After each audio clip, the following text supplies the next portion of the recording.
आज की क्लास में हम लोग पढ़ेंगे एरिया एंड वॉल्यूम। इसको देखने के लिए हमने एरिया के बारे में पहले बताया था कि सपोज आपके पास इस टाइप का कोई फिगर है। मान लो ये लेंथ है 5 मीटर और ये ब्रेड्थ है सपोज 4 मीटर। तो इसकी जो एरिया होगी लेंथ इंटू ब्रेड्थ हम लिखते हैं और वो हो जाएगी, यहाँ पर लेंथ है 5 और ये 4 और यूनिट यहाँ पर भी मीटर लिखा हुआ है, यहाँ पर भी मीटर लिखा हुआ है, तो हम मीटर स्क्वायर लिख देते हैं। यानी 20 मीटर स्क्वायर या 20 स्क्वायर मीटर भी हम इसको पढ़ते हैं। एक दूसरा एग्जांपल लेते हैं। सपोज ये 2 मीटर है और ये वाला भी 2 मीटर है। तो इसकी एरिया जब निकालेंगे तो ये हो जाएगा लेंथ इंटू ब्रेड्थ, ये दोनों इक्वल हैं, तो 2 इंटू 2 तो 4 हो जाएगा और यूनिट मीटर स्क्वायर हो जाएगी। ये बात तो आपको क्लियर हो गई। अब हम देखते हैं कि यदि एक सर्कल गिवन हो, यानी गिवन का मतलब दिया हुआ हो, तो उसकी एरिया कैसे फाइंड करें। तो उसकी एरिया फाइंड करने के लिए हम क्या करते हैं कि एक फार्मूला देखते हैं। हमने पिछली क्लास में आपको पाई के बारे में बताया था। इस टाइप का सिंबल हमने कहा था कि ऐसा बना दें। इसको पढ़ते हैं पाई, जिसका वैल्यू होता है 22/7। इसी को हम 3.14 भी ले लेते हैं। तो वो हम देखेंगे कब हमें ये वाला रखना है, कब ये वाला रखना है, जिससे कैलकुलेशन इजी हो जाए। कैलकुलेशन मतलब होता है जिसको हम क्वेश्चन को सॉल्व करना, जिसमें से इजी पड़े, वही वाला वैल्यू का हम यूज करेंगे। तो हम देखते हैं, तो एरिया ऑफ सर्कल की बात करते हैं। तो एरिया ऑफ सर्कल, तो ये होता है, फार्मूला हम लगा रहे हैं pi into r square. R होगा रेडियस, जैसा कि हमने पिछली क्लास में बताया था कि यहाँ से यहाँ तक ये जो डिस्टेंस होती है इसको हम रेडियस बोलते हैं। तो ये हमें गिवन होगी, यानी गिवन मतलब दी गई होगी, तो हम वैल्यू डाल करके कैलकुलेट कर लेंगे। हम एक क्वेश्चन देखते हैं। क्वेश्चन नंबर 1, ये आपके पास आर गिवन है 7 मीटर और आपसे पूछा जाए कि एरिया सर्कल की निकालो। तो आपने फार्मूला लिखा pi into r square. R square का मतलब हुआ कि आर को 2 बार लिखना, तो pi multiplied by r into are.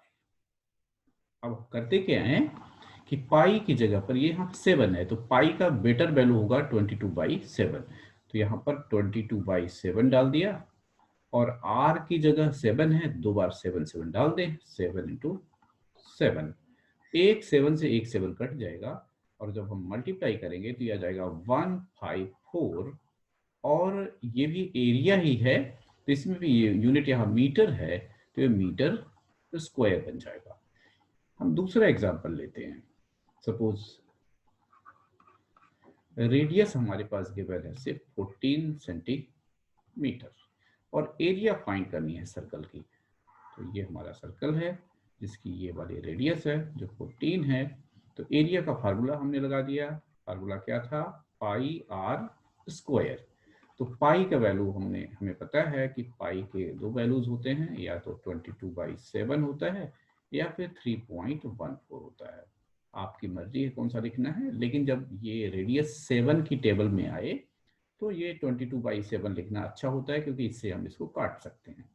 तो यहाँ पर हम लिख देते हैं पाई का वैल्यू 22/7 और आर स्क्वायर। इस चीज को, आर स्क्वायर का मतलब होता है आर को 2 बार लिखना है, तो हम 14 को 2 बार लिख लेते हैं, 14 इंटू 14, और फिर से इसको इससे काट देते हैं, ये 2 जा हो गया। तो ये हमारा क्वेश्चन हो गया 22 मल्टीप्लाइड बाई 28।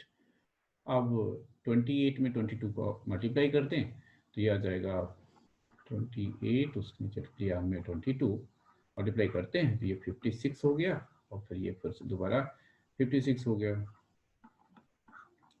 तो ये 6, ये 1 और ये 6, तो ये बन गया हमारा 616।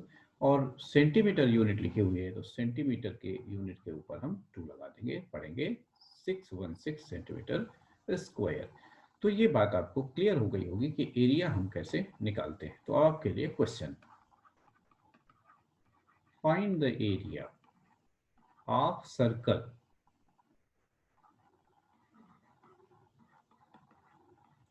यानी आपको ये जो हम सर्कल दे रहे हैं उसकी एरिया निकालनी है।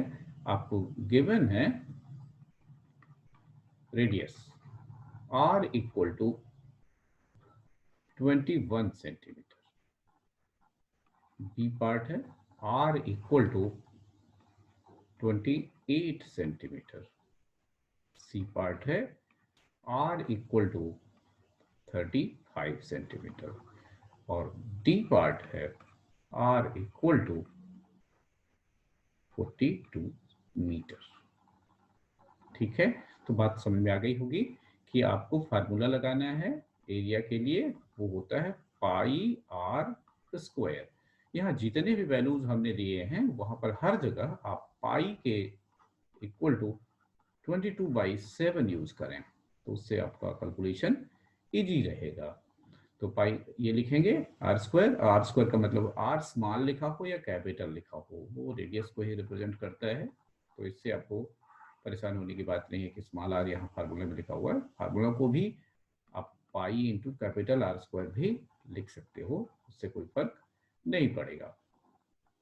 तो इस ढंग से आप एरिया कैलकुलेट कर लेना है और यूनिट लिखना नहीं भूलना, ये जो लास्ट में लिखा होता है तो इसको भी लिखना है, उसके ऊपर स्क्वायर लगा के लिखना है। थोड़ा सा आपको यूनिट के बारे में बता देते कि ये यूनिट होती क्या है। तो यूनिट जानने के लिए हम कुछ चीजें देखते हैं। जैसे हम यहाँ से यहाँ तक जाते हैं, ये कोई जगह है, मान लो ये सतना है और ये रीवा है, दो जगह हैं, इनके बीच की डिस्टेंस मान लेते हैं कि ये 56 है। अब क्वेश्चन ये राइज होता है कि 56 क्या है। तो इसको, ये जो डिस्टेंस है, तो डिस्टेंस को हम मेजर करते हैं यानी मापते हैं मीटर में, किलोमीटर में, लेकिन यहाँ से यहाँ की डिस्टेंस मीटर में बहुत ज्यादा होगी, इसलिए हम इसको कहते हैं कि 56 किलोमीटर है।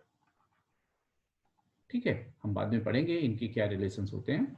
छोटी सी डिस्टेंस हो, जैसे मान लो यहाँ से यहाँ तक आपके घर से लेकर के आपके आंगन की दूरी, वहां की दोनों के बीच डिस्टेंस तो आप कह देते हैं 5 मीटर है, 6 मीटर है। तो यहाँ पर ये जो लिखा हुआ है इसको हम यूनिट बोलते हैं। ठीक है, और भी जैसे हमने यहाँ 7 सेंटीमीटर लिखा, तो इस चीज को हम यूनिट बोलते हैं। तो इस वीडियो में इतना ही, अगली चीजें हम बाद में पढ़ेंगे। Thank you.